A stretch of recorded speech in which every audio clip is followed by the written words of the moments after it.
और ये आपकी रिकॉर्डिंग भी स्टार्ट हो गई है. Is going to be about me talking and you listening. लेकिन जहां पे आप लोगों को प्रॉब्लम आए, please do not hesitate stopping me. I know many of you will, तो do that for your own benefit. अब मैं क्लास स्टार्ट कर रहा हूँ. ये मैंने डॉक्यूमेंट पहले ही खोल के रखा हुआ है, ये जो आप लोगों को भी भेजा हुआ है मार्क स्कीम वाला. तो मैं कोशिश कर रहा हूँ कि आज एक दो मैक्रो के और एक दो माइक्रो के क्वेश्चंस आपको करवा दूं. जैसे पहला क्वेश्चन देखें. With the help of a diagram explain what could cause an increase in demand for a product. एक सेकंड जी, एक बच्चे को मैं एंट्री दे दूं. राइट जी, तो क्वेश्चन सेज, अच्छा एक और बच्चा भी आ गया. Just let me first let them enter. Who is that? Can't see anyone, but they say there's someone joining the meeting. Let me see if I can find someone. Okay. Assalamu alaikum, Rafia, and Assalamu alaikum, Hania. जी बच्चों, it's a joint class between two schools, BTSC and BCP. Recording हो रही है, वो मैं आप साथ share कर दूंगा ताकि you want to go through it again या those who missed it can watch it. अब मैं आपको वो डॉक्यूमेंट खोल रहा हूँ जो मैंने आप लोगों को ऑलरेडी भेजा हुआ है with questions and mark scheme, a question bank for your especially November is very important क्योंकि मैंने मार्च और जून के पेपर्स आपको काफ़ी सारे बिफोर मिड्स करवा दिए थे. So without further ado, it's going to be more me talking. I won't involve many of you guys. The idea is to cover as much as we can. But if you have any confusions, please be your own best friends and do not hesitate stopping me. Hand raise वाला ना कीजिएगा because मैं screen पे हूँगा. Just ask me. So, with the help of a diagram, explain what could cause an increase in demand for a product and consider whether the impact of an increase in demand on the price of the product will be the same in the short run and the long run. सबसे पहले बच्चे ऐसे questions को अक्सर skip कर जाते हैं कि डायग्राम मांगा हुआ है. बहुत इजी डायग्राम है, सिर्फ आपने डिमांड सप्लाई कर्व लगाने हैं, इक्विलिब्रियम बनाना है, डिमांड कर्व को राइट पे शिफ्ट करके दिखाना है कि उसने कहा है कि cause an increase in demand, और तीन फैक्टर्स वेल एक्सप्लेन कर देने क्यों डिमांड किसी प्रोडक्ट की बढ़ेगी. ईडी पैम्स के कोई तीन फैक्टर्स लेके आपने ये सॉल्व करना है. 6 मार्क्स यहां. अब बच्चे क्यों छोड़ते हैं क्वेश्चन, ये जो पार्ट है, and consider whether the impact of an increase in demand on the price of the product will be the same in short and long run. इसके सिर्फ 2 मार्क्स हैं. अगर आप 6 मार्क्स स्कोर कर गए हो और इसके ऊपर कुछ बेसिक सी अटेम्प्ट भी कर दी है, 1 मार्क आ गया या नहीं भी आया, it is still a very good score. So do not leave these easy questions on demand and supply. तो सबसे पहले you guys should know it by now, know it by heart. मैं हर दफा बताता हूँ 3-3-2 for 8 mark questions. New mark scheme says 3 for knowledge, 3 for analysis, 2 for evaluation. तो 3 for knowledge आपको graph में ही मिल जाएंगे. अब देखो जरा, वो क्या कह रहा है जी. सॉरी मैं ऊपर चला गया हूँ.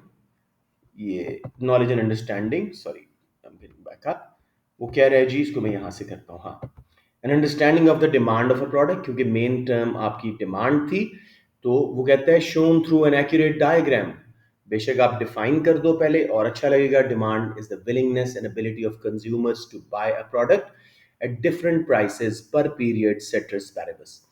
मार्क स्कीम क्या कहती है कि अगर आप सिर्फ willingness and ability of consumers to buy a product तक लिख देते हो, आपको मार्क मिल जाता है. ज्यादा अच्छा है कि साथ आपने लिख दिया कि eight different prices per period ceteris पैरेबस. अब डिमांड एंड सप्लाई कर्व लगाएं, बेसिक इक्विलिब्रियम बनाएं, करेक्ट लेबल्स, प्राइस, क्वांटिटी. ये मैक्रो नहीं है, माइक्रो है. फिर उसके बाद दूसरा मार्क देखें, demand curve shift to the right. उसके रिजल्ट में नए इक्विलिब्रियम पोजीशन E1 से E2 बना के प्राइस बढ़ा के P1 पे, क्वांटिटी बढ़ा के Q2 पे. That is 3 marks for knowledge easily gained. मुझे बताए कोई बच्चा जिसको इसमें प्रॉब्लम हो, तो मैं एक बार ड्रॉ करके दिखा दूं.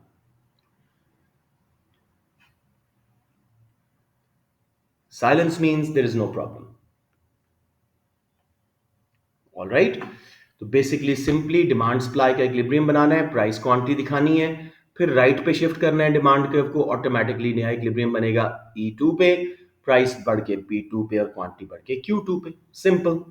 अच्छा जी, अब उसके बाद जी use the diagram to explain what could cause a shift of demand curve to the right for a product and analysis and analyses the causes of an increase in demand for a product. तो हम ED पैम्स के पहले तीनों कर देते हैं। पहला था जी incomes. So rise in income करो, लेकिन इसमें अच्छी तरह करना। If incomes rise in a country say due to economic growth period, कुछ जरा अच्छा सा उसको एनालिसिस करें। This will allow people to buy more, their affordability will rise, purchasing power will rise, and the demand for normal goods would rise। क्योंकि देखो inferior की गिरती है, तो अपनी आंसर में क्वालिटी लाओ, नॉर्मल गुड्स की डिमांड बढ़ेगी, और उसके रिजल्ट में जैसे कि हम इक्विलिब्रियम पे दिखा चुके हैं, प्राइस बढ़ेगी, क्वांटिटी बढ़ेगी। Clear everyone? दूसरा कर लेते हैं, it could be also reduction in direct taxes such as income tax by the government. When direct taxes are reduced, disposable income rises। ये terms miss नहीं करनी, disposable incomes rise। As a result, consumers will be able and willing to buy more of that good or service। As a result, demand curve will shift to the right, price and quantity will increase। ठीक हो गया? इस बच्चे को मैं जरा enter कर लूं, अहमद को। जी, उसके बाद मेरा बेटा वापस चलो। तीसरा करते हैं जी ईडी पैम्स का आय इंटरेस्ट रेट। आप बोलो जी कि if government reduces interest rate, central bank reduces interest rates as part of their expansionary monetary policy. अब यहाँ पे जब बच्चे ये लिखते हैं, साथ में एग्रीगेट डिमांड का वर्ड बोल देते हैं। Do not use aggregate demand here, simply question was micro demand for a good और सर्विस का वर्ड उसने बोला हुआ था, पूरे कंट्री की बात नहीं कर रहा। तो इंटरेस्ट रेट रिड्यूस होने से साथ में क्या लिखना है? Reduced interest rate will mean reduced cost of borrowing, reduced return on saving, people will save less, borrow more, demand for big ticket items especially such as cars, holidays, houses will rise, it will shift to the right।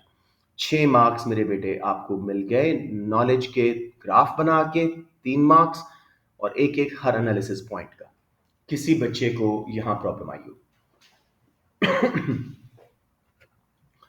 अब evaluation के लिए मैं एक बार आपको question फिर दिखाना चाह रहा हूं।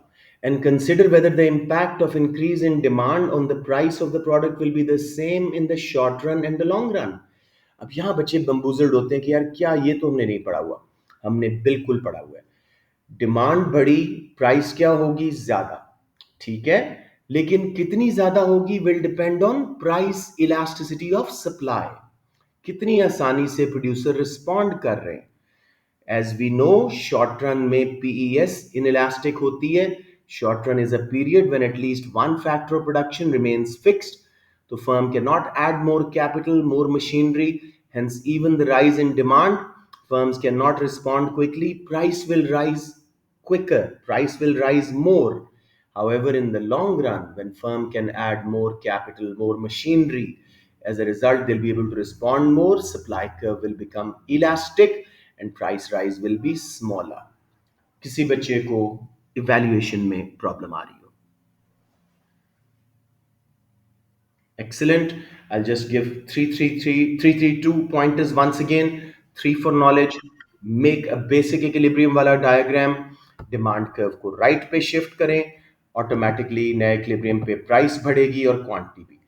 यहाँ पे स्पेशली बीसीपी के बच्चों को बता दूं, आप लोगों की एक हैबिट है कि खाली डिमांड कर्व शिफ्ट करवा के दिखा देते हो, सप्लाई कर्व नहीं लगाते हो।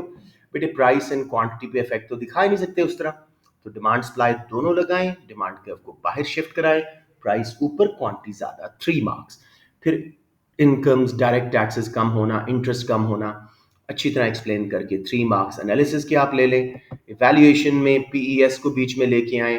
The demand increase will increase price, but the price will rise faster in short run as firms cannot respond to rise in demand, supply will remain inelastic, hence price rise will be greater in short run, whereas in long run, when firms can add more capital, more machinery, add a new plant, new production facility, supply will become elastic and price will rise by smaller percentage।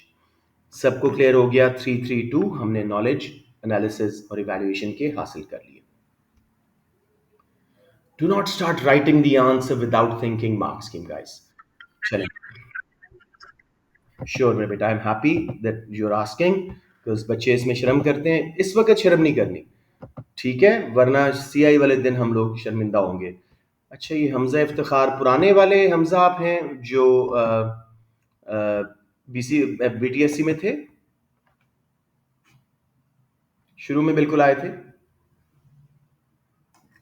चले anyways let's start. जवाब देखो, demand curve मैं चले आपको एक दफ़ा बना देता हूँ ताकि ये कोई थोड़ा बहुत ग्लिच भी है तो वो भी निकल जाए। Let's just quickly draw it.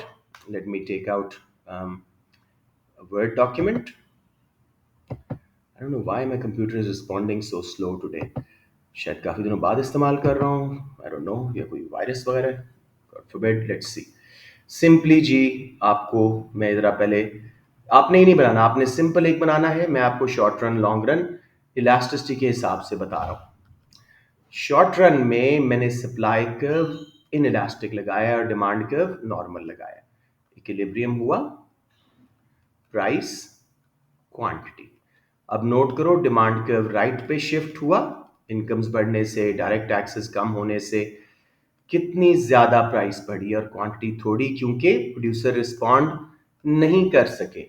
Long run में अब देखिएगा, मैं सप्लाई कर्व को इलास्टिक बना दूंगा और डिमांड कर्व को नॉर्मल रखूंगा। अब नोट कीजिएगा कि वही शिफ्ट बहुत थोड़ा इफेक्ट डालेगा प्राइस के ऊपर। मैंने डिमांड कर्व को शिफ्ट किया, E1 कितना थोड़ा प्राइस बढ़ी है नोट करो, और क्वांटिटी कितनी ज्यादा। तो शॉर्ट रन में प्राइस ज्यादा बढ़ने वाली है, लॉन्ग रन में थोड़ी बढ़ने वाली है। जवाब, you got it, everybody got it. लेकिन अच्छे वर्ड्स में एक्सप्लेन करना है ये।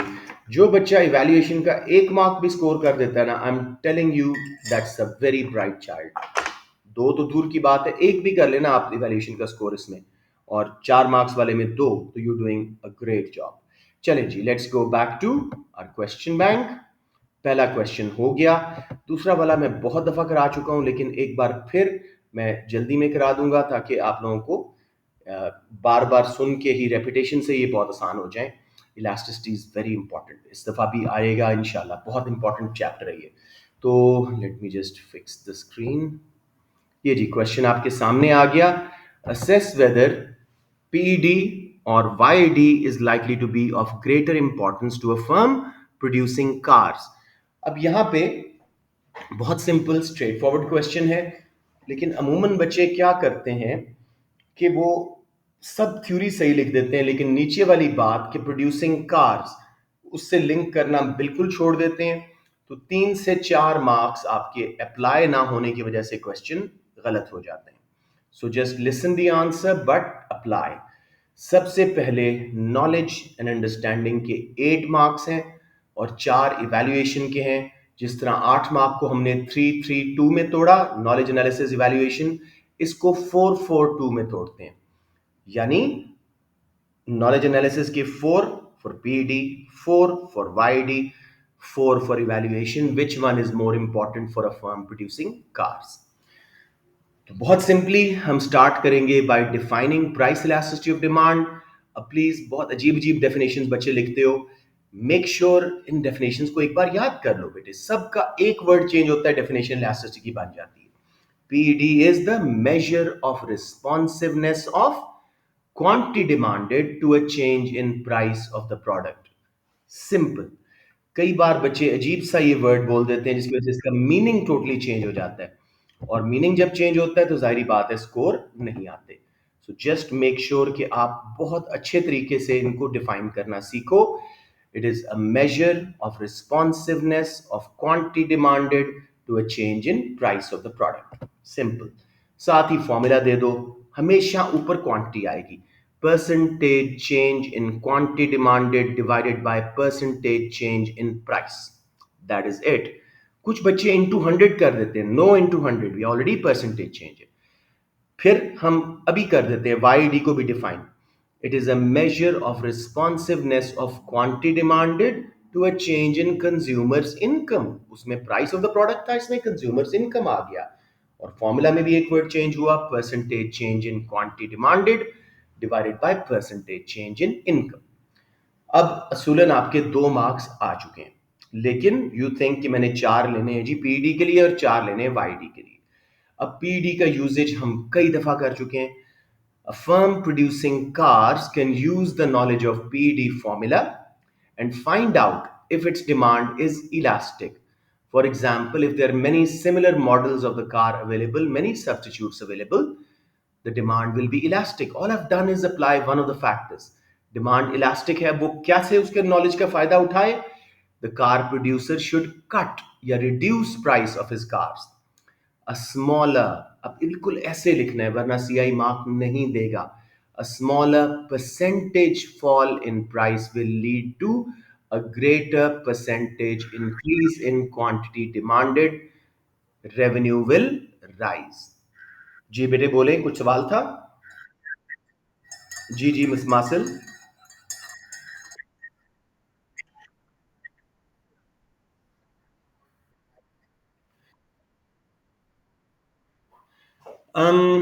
Again, you'll be convoluting your answer. I would say just elastic greater than one लिख दो अगर बहुत दिल कर रहा है. मार्क उसका कोई नहीं है, समझ रहे हो? So don't mix it. Last time आपने एग्जांपल्स देने की कोशिश की थी, आंसर की क्वालिटी कम हुई थी, तो मासिल डोंट. ठीक है, लेट्स मूव ऑन जी. हाँ, ऑन द अदर हैंड कोई और क्वेश्चन है जी? Okay. On the other hand, if the car producer finds the demand for his cars inelastic, say due to a unique selling point like a hybrid or electric car or something with unique features, बस ये आपको सारा पता है already. Unique की बात करो, इसका भी मार्क नहीं है, मार्क है इसका यूजेज का. He should increase price of his cars as a result of a greater percentage increase in price. There will be a smaller percentage fall in quantity demanded. His revenue will rise. अब अच्छे बच्चे graph बना दो, एक elastic demand curve लगा के price कम करके दिखाओ कितनी क्वांटिटी प्रोपोर्शनेटली ज्यादा बढ़ रही है. रेवेन्यू एरियाज को वो ए बी सी लेबल करके देख लो. कहते हो तो बना देता हूं, वरना जरूरत नहीं है इसमें. बनाओ तो क्वालिटी ऐड होगी. बताएं जी, बनाऊं या समझ आ गया सबको? So to cut it short, sure मेरा बेटा sure, I I like that.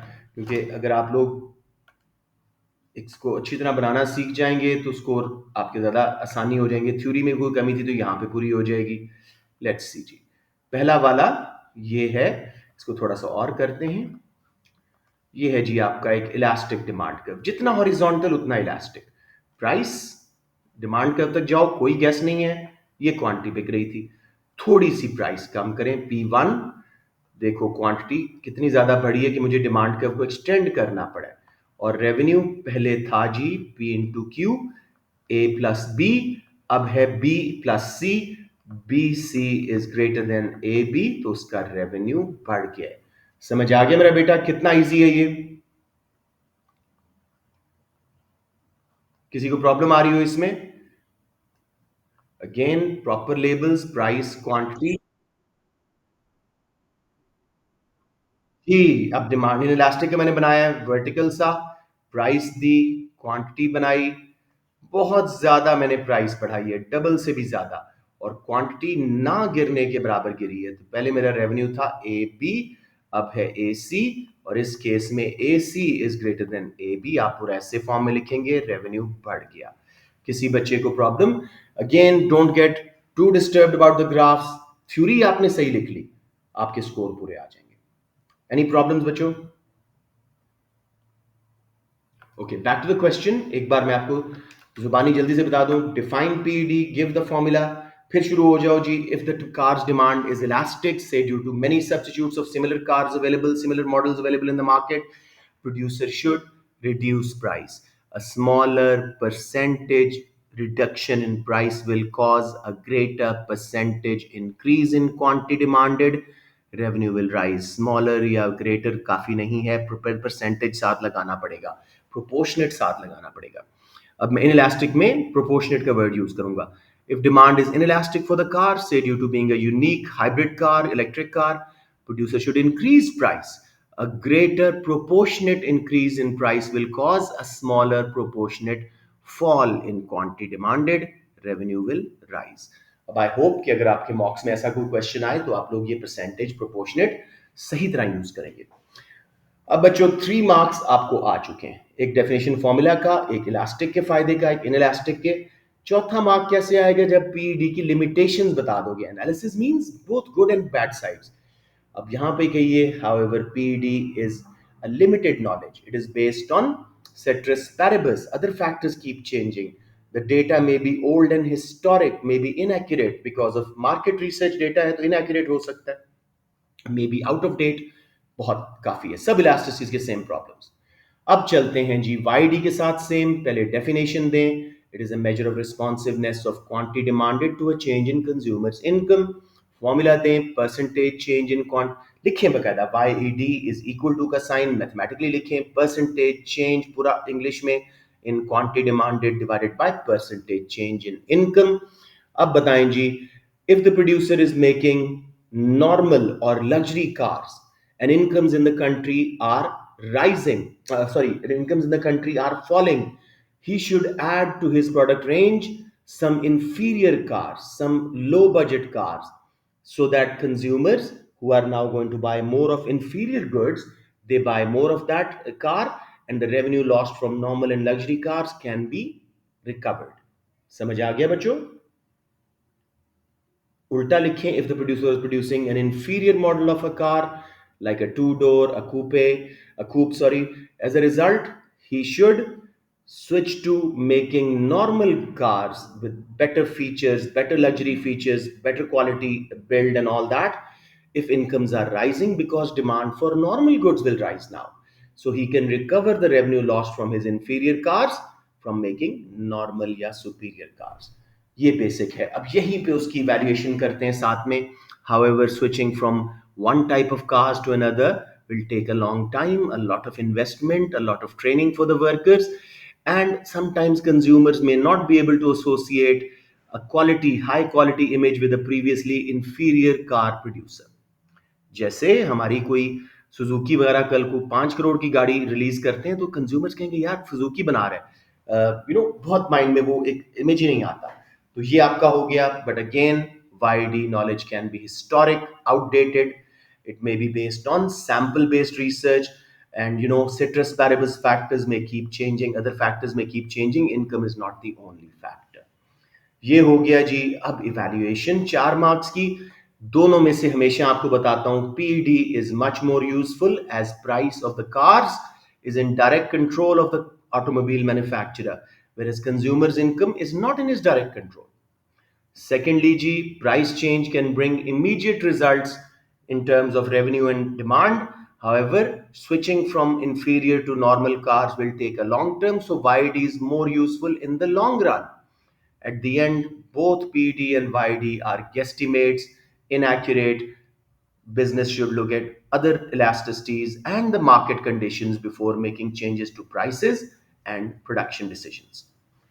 जी बच्चों, any questions on this 12 marker?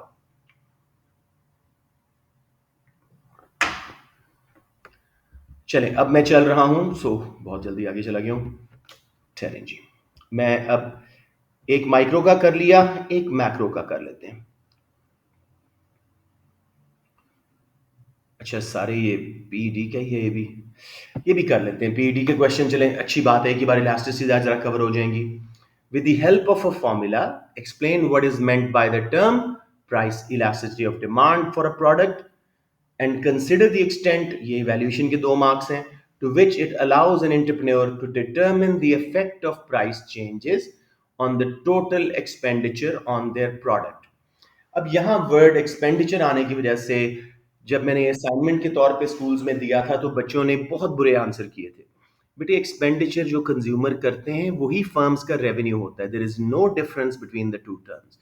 Simply वो पूछ रहा है पीडी के थ्रू वो कैसे अपने रेवेन्यू को डिटरमिन कर सकता है। तो एक बार क्वेश्चन पढ़ लें ताकि आप लोगों का जरा फोकस इसमें अच्छा आ जाए, और फिर मैं जल्दी से करवा देता हूँ।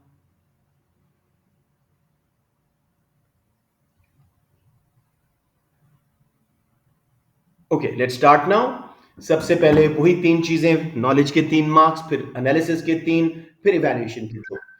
नॉलेज के लिए हम क्या करेंगे? पीईडी की डेफिनेशन। अब मैं चाहता हूं आप में से कोई बच्चा बताओ, बिकॉज लास्ट क्वेश्चन में हमने किया है please do not leave the class जिससे मैं पूछूं। Rumesa, can you define PED बेटे? नहीं तो कह दो नहीं सर, मैं दोबारा बता दूंगा।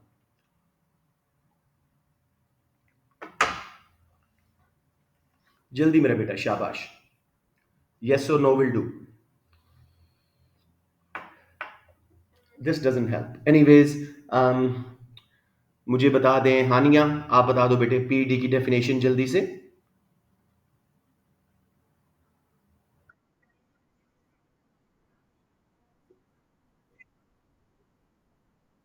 Perfect, shabash. PD is a measure of responsiveness for quantity demanded due to change in price of the product. शाबाश। फॉर्मूला जवाद आप बता दें बीसीपी जल्दी से, शाबाश। पीडी का फॉर्मूला।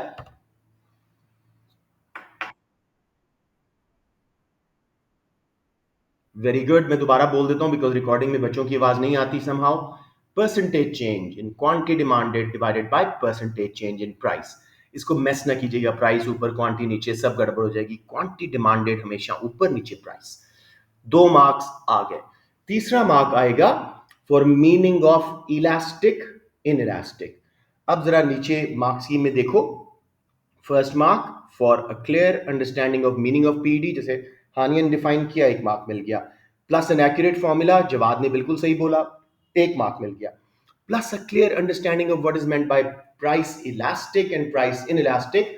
और देखो वो कह रहे हैं that refers to relative proportionate और percentage changes rather than large और स्मॉल चेंजेस। वो नहीं मार्क देगा अगर आपने सही नहीं बताया। अब एक बार सुन लें। an elastic demand, an elastic, not inelastic, मैं जरा जल्दी में बोल रहा हूँ। an elastic demand means, बच्चे यहाँ बताते हैं ग्रेटर देन 1 समझते हैं स्कोर आ गया, लिखें, लेकिन स्कोर आएगा उसको एक्सप्लेन करने से। elastic demand means when a smaller percentage change in price causes a greater percentage change in quantity demanded. On the other hand, inelastic demand is when a greater percentage change in price causes only a smaller percentage change in quantity demanded. किसी बच्चे को कोई confusion, और ये elastic inelastic की meaning supply हो, Y D हो, XED हो, सेम मीनिंग है। वैल्यूज भी सेम, सब कुछ भी same. Alright, let's move on जी। अब एनालिसिस के 3 मार्क्स कैसे आएंगे कि चेंज इन, बस यहाँ पे प्राइस चेंजेस का वर्ड है, हमसे मशवरा नहीं मांग रहा कि रेवेन्यू या एक्सपेंडिचर कैसे वो बढ़ाए। प्राइस चेंज पे वो कैसे डिटरमिन कर सकता है कि कितना चेंज आएगा रेवेन्यू में। तो हम वही बात करते हैं, if demand for his product was elastic, if he reduces price, a smaller percentage fall in price will lead to a greater percentage increase in quantity demanded, expenditure and revenue will rise. But if he raises price, क्योंकि change का word था, but if he raises price with elastic demand, quantity demanded will fall by a greater proportion, revenue will fall. Follow कर रहे हैं मेरी बात को? किसी को प्रॉब्लम यहां पे आ रहा हो? Up inelastic demand. If his product's demand is inelastic and he raises price, his revenue and expenditure is likely to rise because a greater percentage increase in price will cause only a smaller percentage decrease in quantity demanded. However, change का word था, if he reduces price, quantity demanded will fall will rise by a smaller proportion, his revenue will decline या fall. 6 marks दुनिया का कोई examiner नहीं काट सकता अगर आपने इस तरह correct percentages rise and fall करके क्वांटिटी एंड प्राइस के प्रोपोर्शनेट बता के आपने किया, कोई मार्क नहीं कटेगा। अब consider the extent to which it is effective, वही लिमिटेशंस पीईडी की। तो आप बोलें however PED is inaccurate, it may be based on old historic figures, it also is based on ceteris paribus assumption, other factors like income etc can change and demand might change, price is not the only factor. So PED does help the producer but to a limited extent in determining how price changes will affect his total expenditure on the product, but it cannot give him a guaranteed result. समझ आ गया बच्चों? कोई confusion? Excellent जी। आज तो काफी सारे हासिल डिस्कशन हो गया इलास्टिसिटीज पे। Let's see what's the next question. अगर ये भी इलास्टिसिटीज का है तो हमारे लिए और अच्छा हो जाएगा। यस, हाँ, बहुत अच्छा क्वेश्चन है। ये थोड़ा सा ट्रिकी है क्योंकि पीईएस को बच्चे बहुत मैसअप करते हैं अक्सर। अब जी सेंटर में आ गया question, 12 marks, 4 4 4। Knowledge and analysis के 8 को हमने 4 4 में तोड़ना है। पीईएस का और एक्सीडी का दो बातें वो कर रहा है, 4 मार्क्स पीईएस की यूजफुलनेस, 4 मार्क्स एक्सीडी की यूजफुलनेस। लेकिन लिंक करना है, मैं एक बार क्वेश्चन पढ़ दूं। Assess whether the concept of PES or cross elasticity of demand will be more useful to a business wanting to increase its total sales in a growing economy। जब तक apply नहीं करोगे कि वो अपनी सेल्स कैसे बढ़ाए ग्रोइंग इकोनॉमी में, इन दोनों फॉर्मूलाज को यूज करके, पीईएस और एक्सीडी को, तब तक एप्लीकेशन के मार्क्स मिस हो जाएंगे। Growing economy is critically important. तो let's start with same practice again. PES की डेफिनेशन अब आप लोग सुन चुके हैं। मुझे कोई बच्चा प्राइस इलास्टिसिटी ऑफ सप्लाई की अच्छी सी कोई बीटीएससी का बच्चा बता दो। अब्दुल्ला जाकिर, कोई बच्चा प्राइस इलास्टिसिटी ऑफ सप्लाई को डिफाइन कर दें।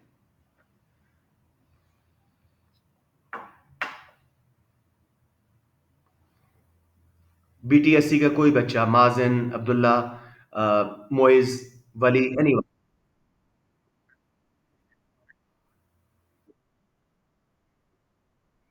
Very good, Mazin. It is a measure of responsiveness of quantity supplied to a change in price of the product. माजिन के अलावा कोई और बीटीएससी का बच्चा फॉर्मूला बता दो पीईएस का। वही सेम फॉर्मूला, एक वर्ड चेंज हो रहा है बस।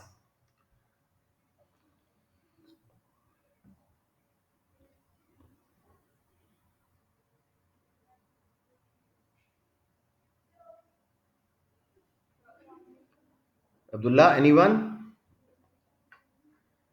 चले, मैं बीसीपी का कोई बच्चा बता दो जल्दी से, टाइम बचाते हैं, जल्दी से बता दें पीईएस का फॉर्मूला।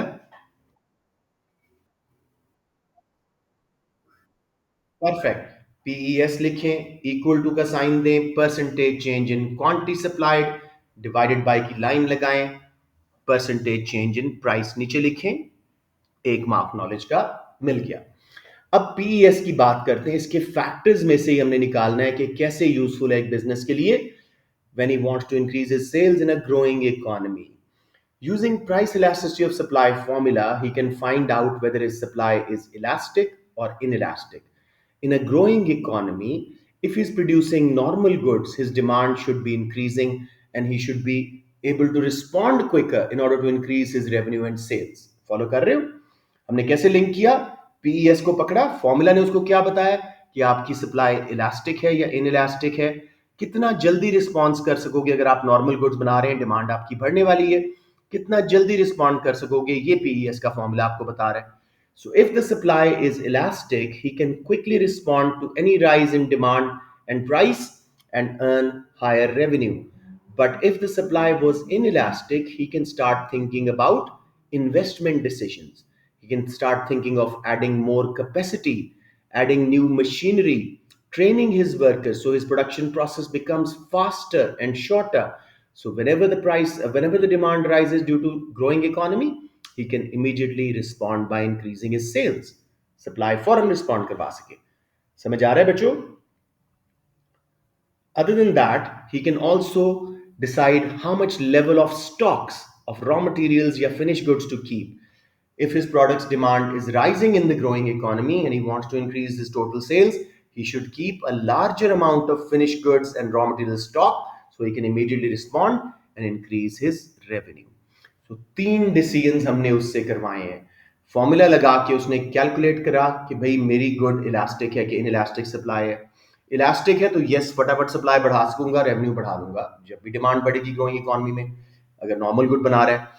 साथ में अगर इन इलास्टिक है तो इन्वेस्टमेंट डिसीजन के बारे में सोचेगा कि मैं मजीद मशीनरी लगाऊं, अपनी स्पेयर कैपेसिटी बढ़ाऊं, अपने वर्कर्स को ट्रेनिंग कराऊं, ताकि ना सिर्फ मेरी प्रोडक्शन कैपेसिटी बढ़े, मेरा production process faster, streamlined, efficient हो जाए, मैं क्विकली रिस्पॉन्ड कर सकूं राइज इन डिमांड को, क्योंकि इनकम्स बढ़ रही हैं लोगों की, वो ज्यादा खरीदेंगे मेरी चीजें, तो मेरा रेवेन्यू बढ़ेगा। लास्टली जी, कितना स्टॉक अपने पास रखूं, रॉ मटेरियल का, फिनिश गुड्स का, ताकि क्योंकि ग्रोइंग इकोनॉमी है, अगर मेरी नॉर्मल गुड है उसकी डिमांड बढ़ रही है तो मैं क्विकली सप्लाई करके फायदा उठा सकूं। अब यहीं पे लिमिटेशन ले आओ। However, PES is based on inaccurate figures. In a growing economy, it will be difficult to calculate PES again and again. So the result may be inaccurate, old, or historic. Other factors compared to changes in price may also be at part. So PES may not be that useful. समझ आ गया मेरे बच्चों? कोई confusion यहाँ पे? अब 4 marks हमें लेने हैं क्रॉस इलास्टिसिटी डिमांड के, और यहां बच्चे बहुत मैसअप करते हैं। बेटे याद रखें, cross elasticity of demand reactive measure है, एक्टिव मेजर नहीं है। हमारा सब्स्टिट्यूट या कॉम्प्लीमेंट्री गुड्स प्रोड्यूसर जब प्राइस चेंज करता है उस पर हम रिस्पॉन्ड करते हैं, हम खुद अपनी प्राइस चेंज नहीं करते पहले। तो ये थोड़ा सा बच्चे गलत लिख देते हैं। In a growing economy, if the substitute products raise their price, ठीक है, माय अच्छा पहले इसकी definition, sorry, cross elasticity of demand is measure of responsiveness of quantity demanded of good A to a change in price of good B. XCD का formula है percentage change in QD of good A divided by percentage change in P, यानी price of good B। एक mark ले लिया। अब जी, if the substitutes raise the price, if the competitors raise the price of their product during growing economies, sales are rising, producer can either increase price to benefit from this equation because his relationship is positive with substitutes. उन्होंने price बढ़ाई थी, हमारी demand बढ़ेगी, तो either he can increase price or keep the price same and increase sales, ठीक है। On the other hand, if complementary goods, for example, petrol and cars, if price of the complementary goods is falling, our demand is likely to rise. So producer can immediately either increase the price or keep the price same and increase supply, hire more workers to benefit from this opportunity because of the negative relationship between complement's price and quantity demanded of the other complement. समझ आ रहा है बच्चों, या यहाँ confusion आ रही है? Please please tell me. मुझे लग रहा है आज पीईडी वगैरह ठीक हो रहा है हमारा। एक्सीलेंट। अब यहां पे आप एक और बात ऐड करें। If the producer was making a range of complementary goods such as computers, printers, mouse pads, scanners which are use together, एक रेंज ऑफ कॉम्प्लीमेंट्स बना रहे हैं, जैसे हफीज सेंटर में शॉप्स होती हैं, he can reduce the price of main products such as computers. So when more people come to buy from his shop, from his outlet, he can raise the prices of peripheral goods, yani mouses, mouse pads, printers, because people will also buy those along with computers. So with that pricing strategy, he can raise his overall revenue. हमने 3 मशवरे दिए।